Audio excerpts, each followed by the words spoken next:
Hey, welcome back, Underground Sessions podcast listeners. This is Bob Urbig. I'm your host, and we're so glad you're joining us today. We have a very special guest, Steve DiSebastian. He is the chapter director for Christi at Rutgers and the new chapter at Princeton. He's also a youth pastor at Cornerstone Christian Church, and he is the author of Reintroducing Jesus.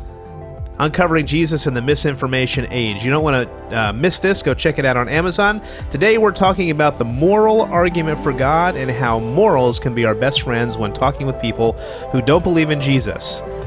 Need to believe in Jesus. So check out this episode. It's going to be a stimulating conversation, and we hope to have you back next time.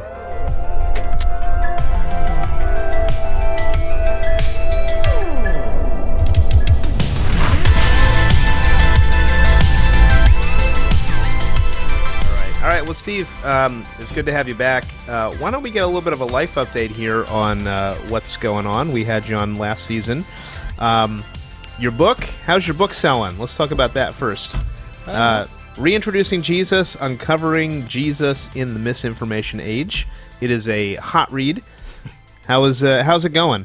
It's going well. I get a lot of good feedback, and the feedback I'm getting is exactly what I wanted to hear, which is it's very helpful and very enjoyable to read. So, okay, yeah.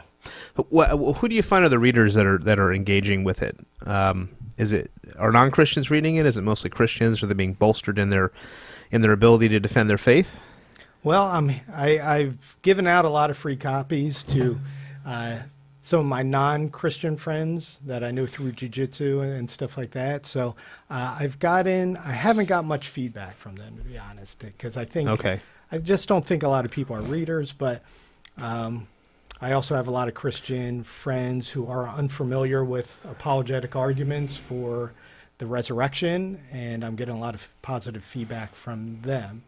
The good news is one of my non-Christian friends told me his teenage daughter has been picking it up and reading it, which is really cool. Yeah. Well, that's exciting. Yeah. Have you considered turning it into an audiobook or doing like an accompanying podcast series that goes with it or something? Well, this would be a great studio to do it in. There you go. Maybe we'll have to set that up. So a couple other things that have changed within your life since we last had you on here. You're now the youth pastor at Cornerstone Christian Church. Mm-hmm. Yeah, that's exciting. So you're ministering to the what, Gen Z or Gen Alpha? Who's in the what's the 12 to 17? Is that? Oh man, I've lost track. But yeah, it's Gen Z or Gen Alpha. I'm basically pastoring the 7th graders up to 12th grade. So yeah, I have a lot of experience with it, working in schools and things like that. So yeah, old hat for you, huh? Yeah. So That's good. That's good.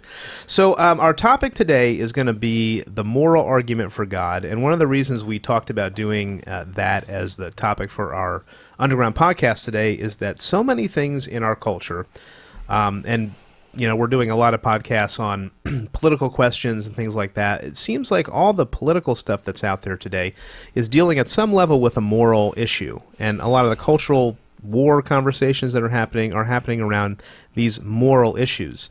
So we'll touch a little bit on that. But even before you get there, there really is a big question on where do you get your morals from?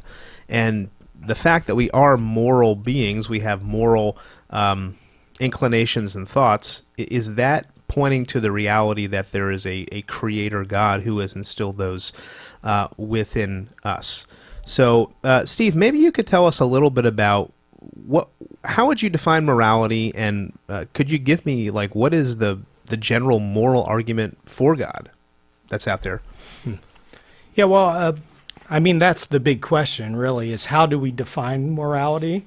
And that's often a question I like to challenge people with, which is, well, where do you get your morals? Because no matter what view you take or what worldview you have, you need something to ground your morals in, right? So helping people to think that out and just kind of gently asking them questions to challenge them to think about those big questions.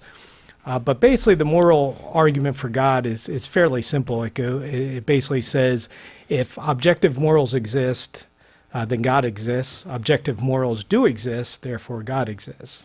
Now, the big part of that that's up for debate is, do objective morals actually exist? Ah, interesting. So not everybody agrees that there's objective morality. Like, Right. what's good for you is good for you. What's good for me is good for me. Right. Yeah. By the way, do we get the slides over for Tim to put in here? Okay, those are good. So there's kind of four major themes that we're going to go through. So why don't you talk a little bit about the objective and subjective idea of morality that we're talking about here? How would you help us understand that and make a case for objective morality? Okay, so, well, first of all, just to give very briefly, objective and subjective, just for anybody who's listening that's not familiar with that, objective is essentially, just to simplify things, is the realm of fact, of something that can be proven, in a sense, where subjective is really the realm of opinion. So, to say, I'm pretty short, I'm not a very tall guy, but to say that I'm taller than my tea holder here, we can test that and say objectively Steve is taller than his travel mug, right? Subjective would be an opinion. My if I said, well, my travel mug is nicer than your travel mug, obviously that is That's debatable. I don't know about that. Right. Now, you could give good reasons why you believe I'm wrong, right? Yours is much newer looking and shiny. Mine's a little beat up, right? So we could still have a conversation, but really when you get down to it, that's opinion. It all comes down to opinion. So our morals, is there a moral code out there that we're all under, or is it just a matter of our opinion? That's really the big question. Tim, could you go back and put that slide back up there? Because there was something that caught my eye that I think ties in with some other things that are going on culturally. So the idea of something being subjective, you say here, is truth lies within the individual. And if it's objective, truth lies outside the individual. Now, those categories have been used, and I think Carl Trueman is the one that's done it pretty famously recently to talk about identity as well. How do we discover who we are? Is it something that God, outside of us, creates within us, or are we creating our own identity? And that's had a lot has had a lot of overlap with kind of the sexual conversation and gender identity and things like that that's coming out recently. But it's getting at the same thing. Where do you develop morality? Where do you develop truth? Is it from within you? Are you basically playing God, or is there a God outside of you? Right, and that's really what it comes down to. So you summed that up really well. Yeah. So how do you if there was somebody that came up to you and they were saying that, well, I have my own truth. I live my own truth. I have my own morals, that what's good for you is good for you, but that's not good for me. How do you start to interact with that person and kind of win them over to this idea that there is an objective morality and an objective truth? Well, usually one way to do it is first to show the logical outcome of that, right? So if, and usually you want to use realistic but extreme examples, right? So if I said to you, well, Bob, if you define your morality and I define morality, what do we do when we have a disagreement? Because really it's just me versus you, and anything you say, I can simply just say, well, that's just your opinion, right? So you say slavery's wrong. I say it's great. It's good for society. It's good for everybody. Well, that was the debate back in the 1850s, wasn't it? Right, pretty much, right? So when we have an issue like that, is there a greater moral standard that we can appeal to? Now, a lot of times I get pushed back when I start talking about objective morality, where someone will tell me society creates morals, but the example you just gave is a reason why that's a problem, right? What happens when you have a disagreement within a society? And does that mean, the United States and the Allied forces were wrong to go against Nazi Germany, right? Because their society were doing things they saw as right. This would also mean that anybody who goes against society would be morally wrong, right? Because that would make Harriet Tubman and Martin Luther King immoral for going against society, right? So when you say society creates morality, you run into the same exact problems as saying individuals create morality, except on a bigger scale, really, when you get down to it. So you're saying that the only way to really move forward is to understand that there is a God who has an objective moral standard. Yes. And even if I'm talking to the person and I'm trying to avoid any God talk to begin with, I'll just say it's very important there's an objective moral standard that everybody is under, because when you don't have that, there's no way for us to have a logical discourse anymore. And we're seeing that happen in society now because it becomes all about power. It all becomes trying to force the other person to accept your moral view of things, because Right. we can no longer meet on common ground to have a logical civil discourse. Right. So I think this plays itself out, and you even see this in some of the political pitches that people are making.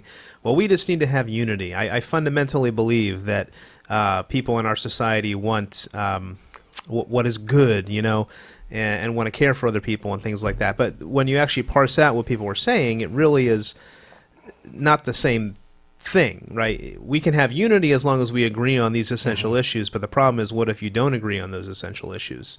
Right. That's when it becomes difficult, and you have to start thinking, how do I live with people that disagree with me about some fundamental topics?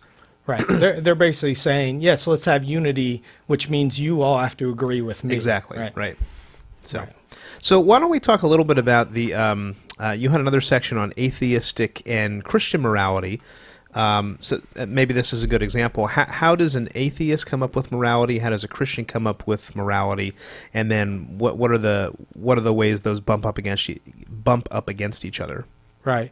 Well, I mean, really the big argument I make all the time, and I've had this conversation many times with atheists and non-believers, which is essentially that if there is no God, there's no morality. And if you take the atheist worldview to its logical conclusion, you just have to conclude there's no morality. Now, I'm saying that as a former atheist, and we've talked about my testimony before. I was essentially considered myself an atheist till I was saved at 31, right? So even as an atheist, even though I wasn't the most intellectual guy reading like these deep philosophers and things like that, there were times where I would sit there and I would take what I believed to its logical conclusion, and I concluded there is no such thing as morality. So if you think about the Atheist Narrative, what's it tell us? It tells us the universe came into existence for no reason, because of blind, directionless forces, right? Without a mind behind it, it just ordered itself, and just through a happy accident, life came into existence, right?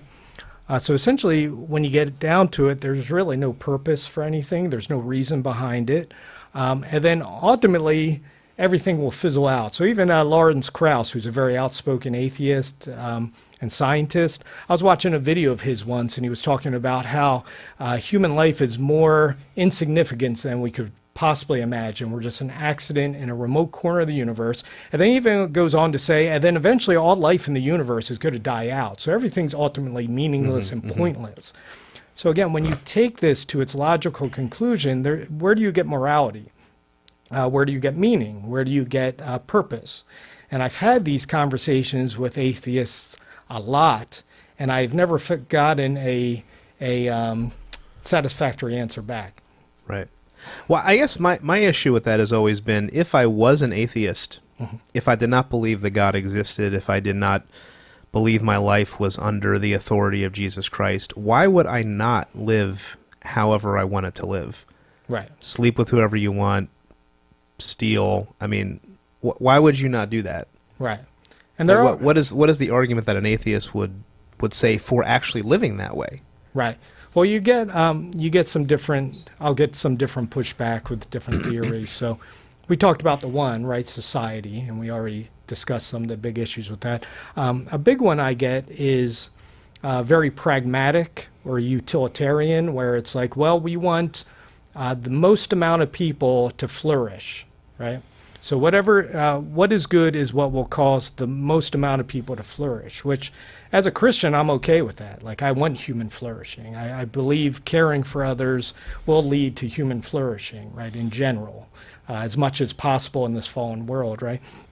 But for the atheist, there's a built-in assumption there, right? So, when my son was a toddler, your kids probably done this too. They went through a why phase. Like no matter what the person you say, it's like My toddler's in a no phase right now.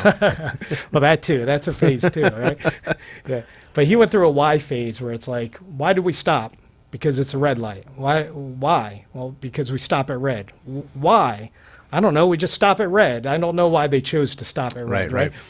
So you don't want to be annoying, but you want to get people to keep pushing back why until you get to their underlying assumptions, right?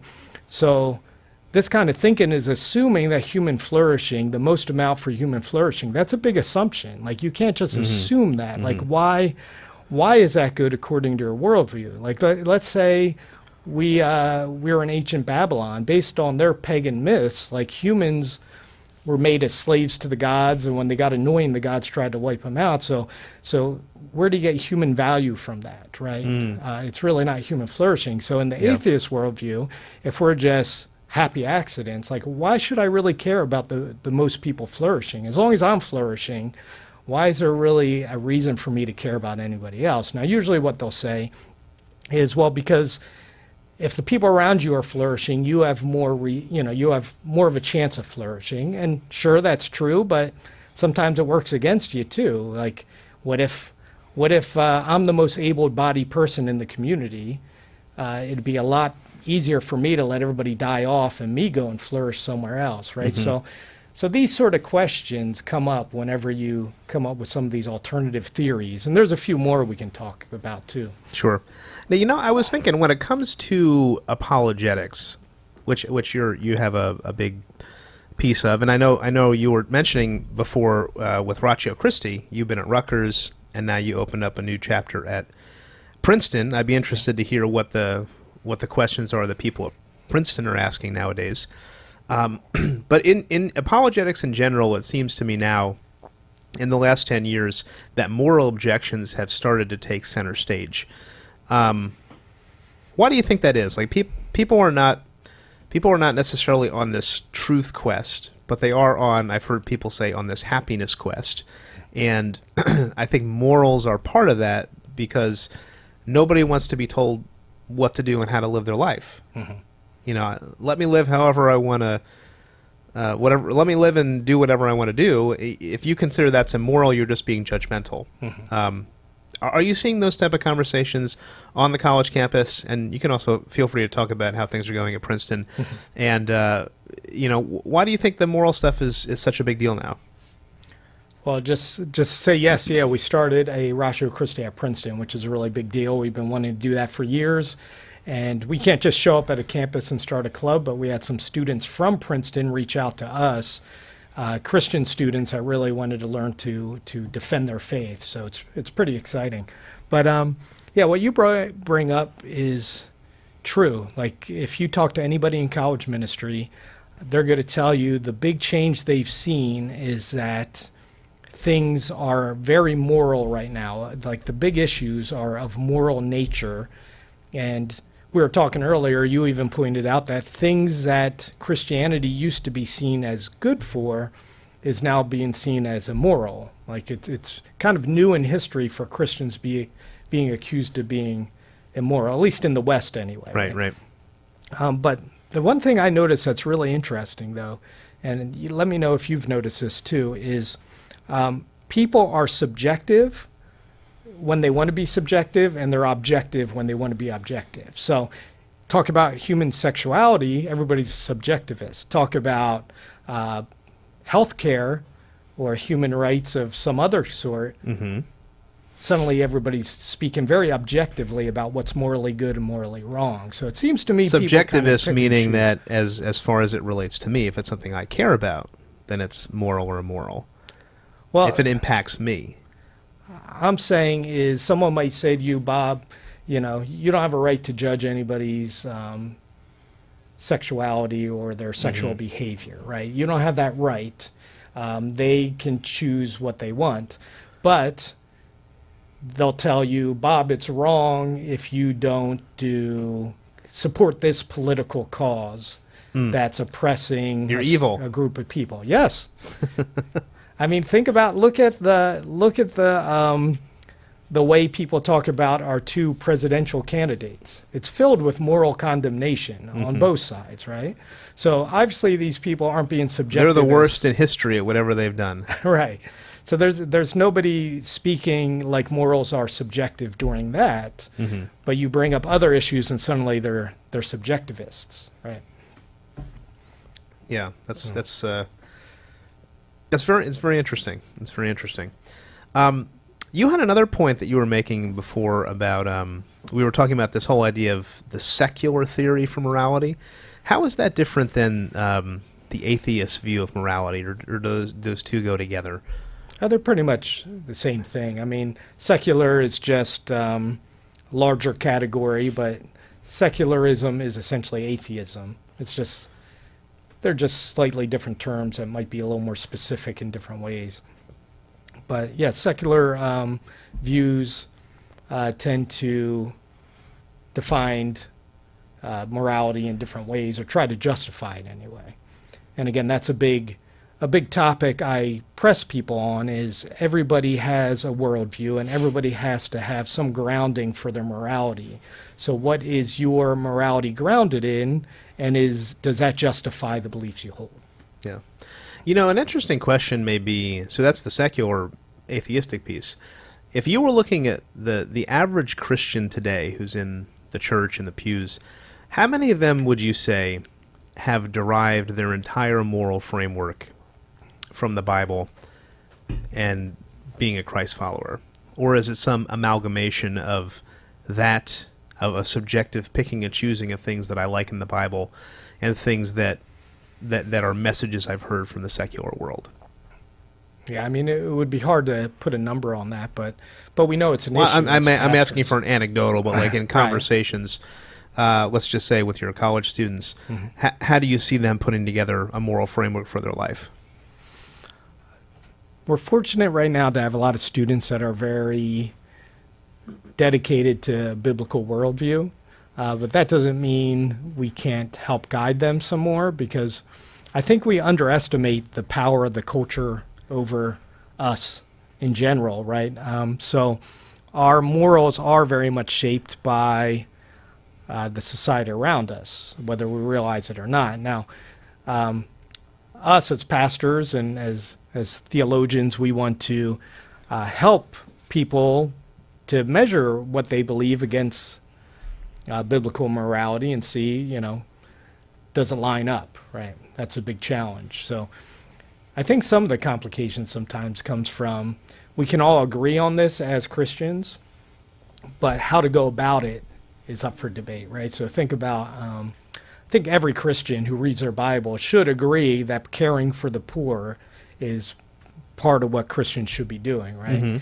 But we might disagree about how to best go over this. And again, you see this with politics, right? So a conservative person might say, well, we want a strong economy. That's the best way to help the poor, right? Where more liberal might say, well, we need more social programs, right? So Christians should be able to meet all that common ground that we need to care for the poor. That's a command from God.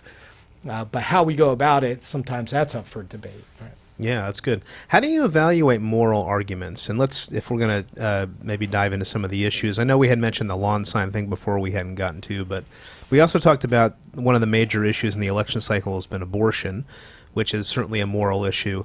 But if you notice, the liberal and the conservatives don't present the same moral argument about it. They're emphasizing two different things. How would you give us some, this is maybe getting into more of the topic of ethics than the moral argument of God, but how would you evaluate moral arguments? Like, that's a good moral argument, that's a bad moral argument.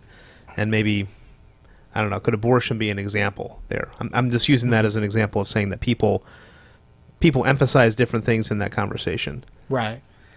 Yeah. So we notice, and you and I were talking about this, we notice in the abortion debate that the pro-life people, their grounding, their ultimate good is human life, right? Preserving human life.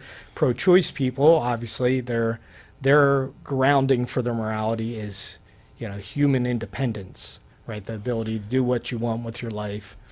and that. So the best way to analyze some of these debates, I find, is, again, just being that annoying toddler who just keeps asking why. So let's push back. What is the undergrounding assumption from that this person is basing this moral stance on, right?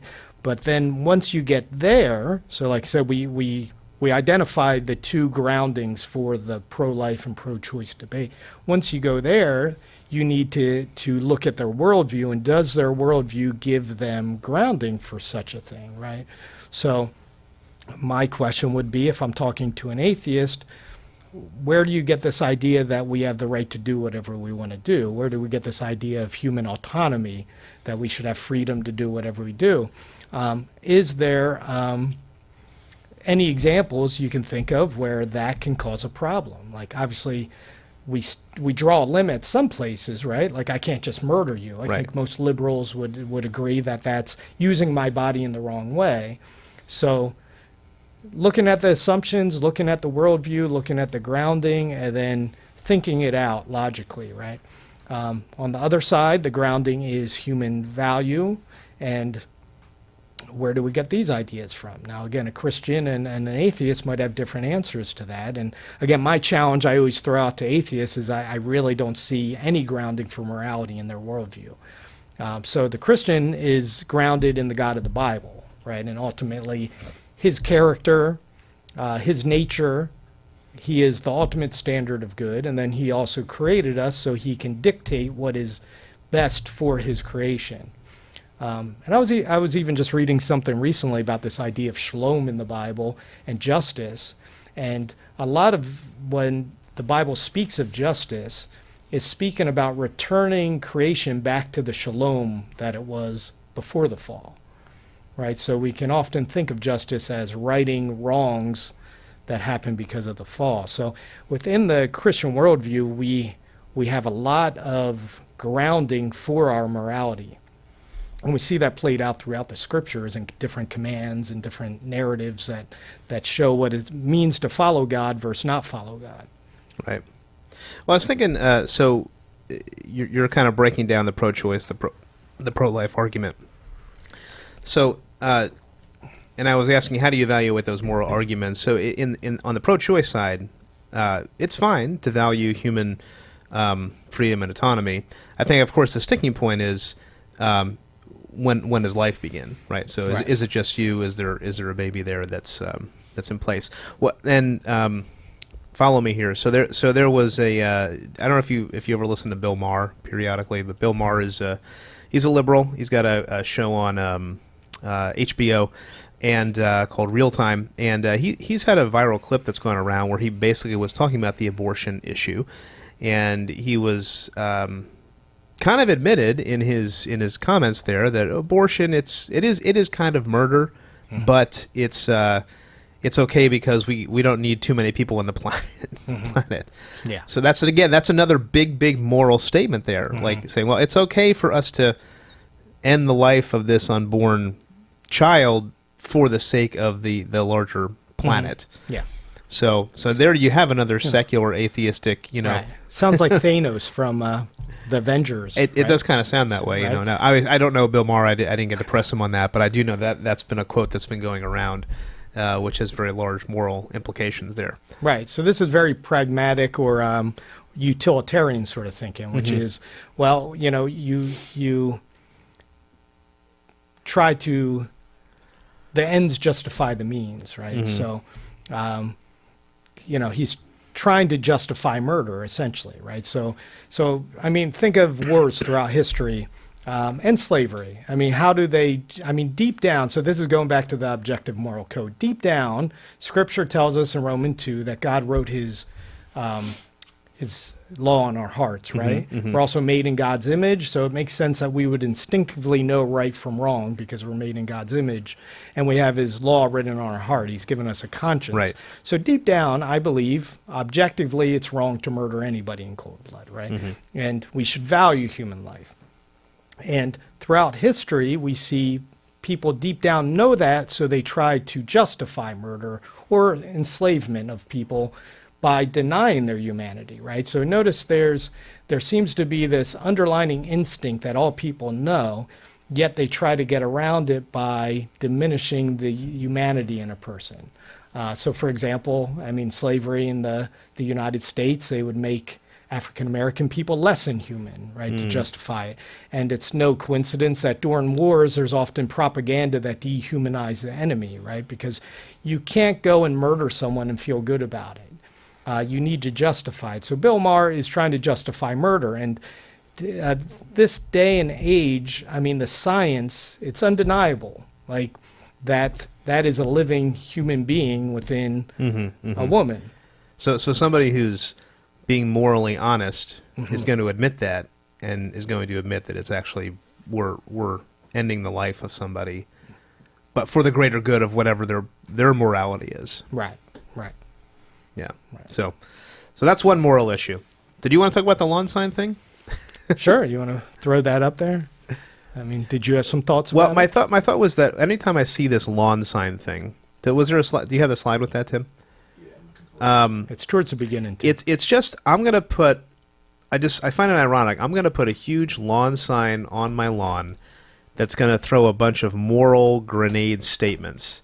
And what is the implicit statement here? It's that if you don't agree with these things, you are immoral. Like, these are the moral absolutes, and if you don't agree with these in the way that I mean it, you are immoral. So what do you do with that? It's pretty interesting, right? Because this isn't an original thought. Other people have pointed it out, but it's almost like a religious creed, right? Like we have from the early church. It's Yes.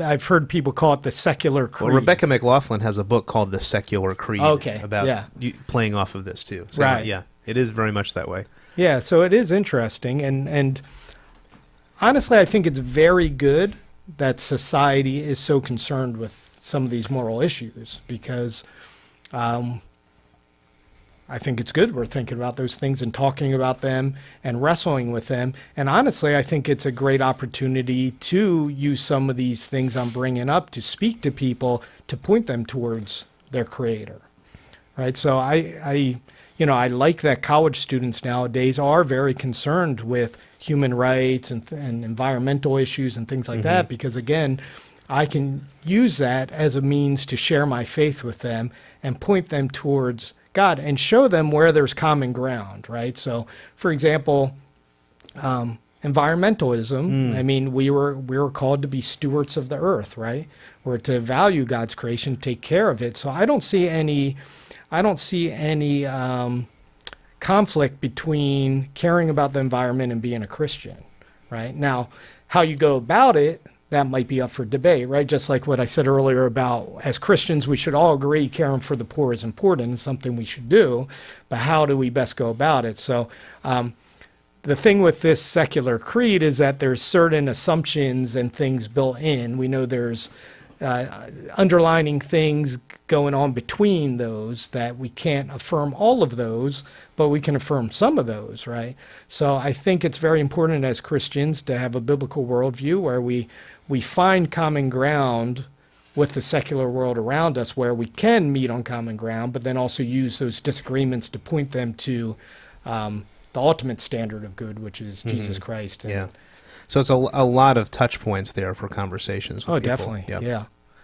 So maybe why don't we, in our last segment, why don't we switch over to strategies? You had some strategies on how to engage people with moral questions and bring it back to a conversation, and if we could say, make the case for Christ in the midst of those conversations. So what are some strategies that would be helpful?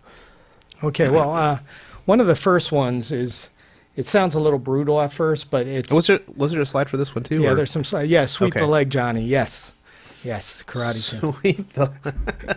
All right, so this is the Okay. for fun leg sweep, and I can't say I made this one up. Have you ever swept somebody's leg? Yes, I can say I have. Not in the dojo. I have never been in a street fight. So, Okay.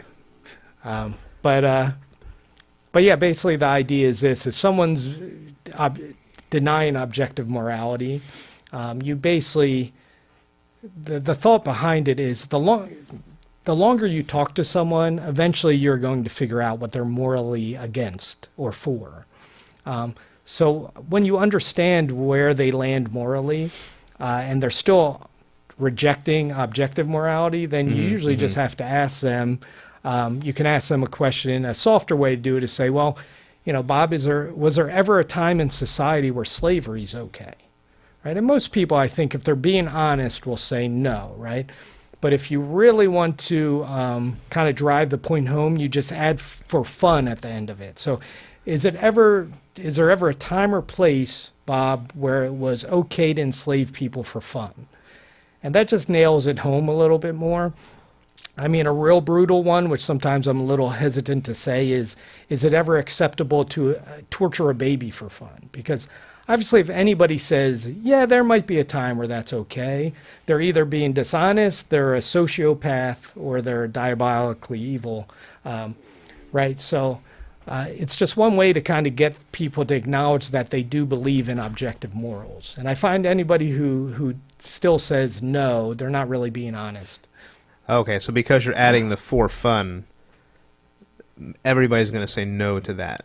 Right. Is the idea. Right. So then you're saying, okay, so that in that case, you believe that's it's very objectively clear. true. Right. Okay. Yeah. Good. Right. All right. What other strategies? We have the JiuJitsu sweep. Yes, this is according to what standard. So this is one of your best friend questions, especially if someone's getting a little hostile or aggressive with you. Is to basically ask them. They make a moral claim and they're coming at you. Well, according to what? And that question's really getting into the heart of what we've been talking about this whole time, which is every worldview needs to justify where its morals come from. So if someone says, even if someone goes after the God of the Bible, the God of the Bible, especially in the Old Testament, is totally immoral. He's a monster. According to what standard? Like, where are you getting this idea Right. to judge the God of the Bible? Because in all honesty, and again, this is not an original thing I ever came up with, but you have to borrow from the Christian worldview in order to criticize the Christian worldview. Does that make sense? Gotcha. Yeah, absolutely. Yeah. All right. You have a few more? Just keep going down the list here. Sure, go through the list. So, The dump truck. I like this one. Yeah, I'm going to give you let's say, a more negative example and a more positive example of me having an interaction with an atheist. You got another for fun challenge on here. And these are both real life experiences I had. But once in a while, you run into what I call the dump truck, which is the atheist who really doesn't want to have a dialogue. They just want to dump all their baggage on you and everything they're angry about. So it's very hard to get a word in. So essentially, I was interacting with someone once, and the person was just coming at me, very hostile. So finally, I just did the leg sweep. I just said, well, tell you what, according to your worldview, can you tell me why torturing babies is wrong? And he kind of just sidestepped and kept going, and I just kept stopping him because he was being very aggressive. And I don't like having conversations like that, but the person was very aggressive. So I wouldn't let him get by that. I kept stopping him and saying, what can you explain to me, according to your atheist worldview, why torturing babies for fun? And I just wouldn't let him move on until he did that. And eventually he just got frustrated and said, it's complicated. And I was like, okay. And then I essentially used. And was that the end of the conversation? Yeah, basically, Jesus said, don't cast your pearls to pigs. And I think what Jesus is saying there is know when it's time to walk away, know when you're wasting your time. And I knew this just wasn't going to get anywhere. So I essentially used that to point out the absurdity of his worldview. I said, well, if your worldview can't tell me why torturing babies is wrong, then you need to rethink your worldview. And then I just was like, no reason to continue. So that's a pretty negative example of where someone's being very aggressive and I had to be kind of aggressive back. Second example, if you want to throw up the slide after that. So that was the negative one. This is the positive one? Yeah, this is a more positive encounter. This is what I really would rather work for as Christians is I went out to lunch with a guy I do martial arts with. He's a guy I have a relationship, we're friends, and he actually asked me. I mean, that was a gift from God. He said, hey, Steve, I know you're, into talking about God and all this stuff, and I'm an atheist. You want to go out and get lunch sometime? So that's a gift from God. I said, yeah, let's go grab lunch. And during the conversation, he was being a bit of a dump truck. He was just kind of bringing up he was raised Catholic. He was bringing up all these issues with God and the Bible. And, I was just asking him questions and listening for a good long time. And then once he was ready to listen to me, I basically asked him the according to what standard question. And again, I did I wasn't being aggressive. I just said, I used to be an atheist and I ran into this problem. When I thought about my worldview, I really saw no reason to have morals. And I knew I was a moral person, but I didn't know why. So I asked him, where do you get these ideas that these things are right and wrong? Because I think you're a good person. I think you're a very good person, but why, we can agree on some of this, not all of it, but some of it. Like, where do you get these ideas from? And he was very honest. And this was because it was a good relationship between guys who already had a friendship, right? So he was willing to listen to me, and I showed him respect and listened to him. And he actually was very honest and sat there and thought about it and just said, Steve, I'm really not sure. I'm going to have to get back to you on that, And that's a win. I got him to think about his worldview. And then I did what I called the image of God appeal, which I told him. I said, listen, I think the reason you're concerned with this stuff is because you're made in the image of God and certain things are wrong and certain things are right. So just take that into account as well, that God has written his law in our hearts, and this is why we know certain things are wrong and certain things are right. Good. Well, that sounds like a powerful argument. Yeah. Is that your main ones, or do you have any? How many more other ones did you have? I forgot. No, they were the main ones. Okay. I think the ones I found the most helpful. Well, what would be the maybe as we close here? What would be the exhortation you would give to any listener to this podcast here? Learn those tactics, learn the moral argument. Like how can we best interact with people in a moral way and engage and use morality as a way to point people to God? I think just to kind of summarize some of the stuff we talked about, but when these moral issues come up, which is unavoidable, especially during election time, right? Right. To use that to, again, gently push people, try to create conversations, not debates or arguments, but get people to think about where do we get these ideas from? Where do we get these ideas of right and wrong, human rights, things like that? And again, emphasize the common ground. Like we can, talking to someone who has a different view on abortion, I'm going to say, well, I think we can both agree that human life is valuable, right? Yeah. And most people are going to say yes. Okay, so hopefully. Hopefully, right? So then you can move the question forward. So I think challenging people gently on where they get these assumptions from, helping to identify assumptions, but also self-analyzing, right? I was just looking at where Jesus said, take the plank out of your own eye before you take the speck. And I was listening to a podcast, and I loved how the guy put it. He goes, when you're feeling judgmental towards others, use that as a signal to judge yourself for a bit and analyze yourself, so then you're more apt to help them. And I think until we wrestle with these questions ourselves, like we didn't even get into when people say evolution created morality, like how to address things like that. But once you wrestle with these things and you feel more comfortable with them yourself, I think you can engage with others in it. Wonderful. Yeah. Well, Steve, always an enlightening conversation when you're with us today. Remind us the name of the book. Show everybody. Go buy the book on Amazon. Maybe we can put a link in the show notes down there, Tim. Also a link to Ratio Christi. You guys are serving very well at Rutgers and Princeton, so pray for Ratio Christi at Princeton. My website is confidenceinchrist.com, so you can find out more about the book. Nothing we talked about today is in the book. The book's all about Jesus. That's right. And historical arguments for Jesus, but I am working on a book where we'll get into the moral question, evil, and things. So that's very important, very important. Yeah. So thanks for helping us and walking us through that, Steve, in your Jedi way. Thanks, appreciate Bob. it. Thanks, Tim, too. We'll have you on again, and we hope to see you next time on the Underground Sessions podcast.